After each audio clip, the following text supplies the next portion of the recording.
కేసులు రాష్ట్ర వ్యాప్తంగా జరుగుతున్నాయి.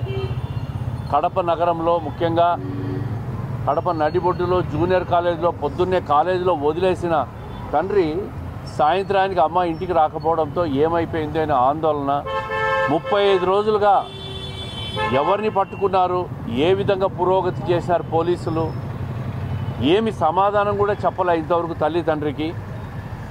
అమ్మాయి ఏమైందో ఉన్నత స్థాయి అధికారి జిల్లా ఎస్పీకి వ్యక్తిగతంగా కలిసి కంప్లైంట్ చేసుకుంటే తప్ప దీంట్లో పురోగతి రాదనే నా దృష్టికి తీసుకొచ్చిన వెంటనే వాళ్ళని తీసుకుపోయి ఎస్పీ గారికి చెప్పడం జరిగింది.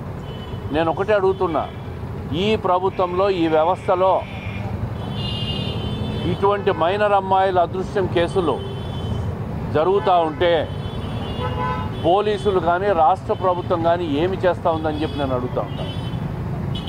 ఇంకెన్నాళ్ళు ఇటువంటి అరాచకాలు జరుగుతాయి? ఇంకెన్ని రోజులు పోలీసు వాళ్ళు ఇట్లా విషయాలు ఉదాసీనత వ్యవహరిస్తారు?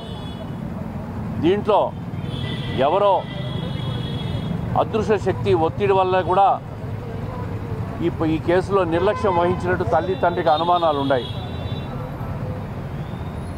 కాబట్టి ఇప్పటికైనా 24 గంటలు లేదు 48 గంటల్లో వాళ్ళ దగ్గర ఉన్న తల్లి తండ్రి దగ్గర ఉన్న సమాచారం తీసుకొని పోలీసులు ఆ అమ్మాయిని వెతికి తీసుకురావాలని చెప్పి జిల్లా ఎస్పీకి విజ్ఞప్తి చేశాం.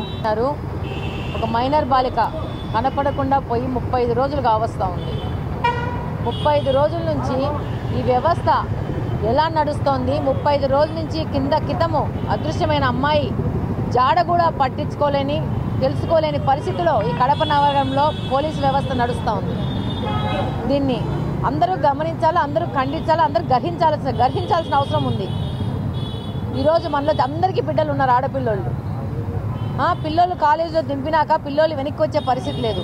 ఈరోజు పోలీసుల దగ్గర 27th లాస్ట్ మంత్ కంప్లైంట్ ఇస్తే ఎఫ్ఐఆర్ రిజిస్టర్ చేస్తే ఈరోజు వాళ్ళు 27th నుంచి ఈ రోజు వరకు పోలీసు గడప చుట్టుకుంటూ వాళ్ళ నిర్లక్ష్యమైన విధానానికి గురయ్యి ఎంతో బాధపడి కుమిలి ఈరోజు మా దగ్గరికి వచ్చి మా పాప కనపట్లేదని చెప్తే మా గుండె తరుక్కుపోయింది. మొన్న రాత్రి వచ్చినారు వాళ్ళు. ఇది ఎంత సీరియస్ వ్యవహారం? ఒక అమ్మాయికి ఏ విధమైన భద్రత లేని నగరంగా ఈ కడప నగరం తయారైపోయింది. పోలీసులకు బాధ్యత లేదా? వాళ్ళకు పిల్లలు లేరా? మైనర్ బాలిక వెళ్ళిందంటే 35 రోజుల నుంచి ఆ పాప ఆచూకు చెప్పకుండా అవహేళనగా మాట్లాడడము, పేరెంట్స్ని హ్యూమిలేట్ చేయడము, వాళ్ళకి ఏ విధమైన సపోర్ట్ లేకుండా వాళ్ళు ఈరోజు మా దగ్గరికి రావాల్సిన పరిస్థితి ఏర్పడిందంటే ఈ సొసైటీని మనము, ఈ పోలీస్ వ్యవస్థను మనం ఆలోచించాల్సిన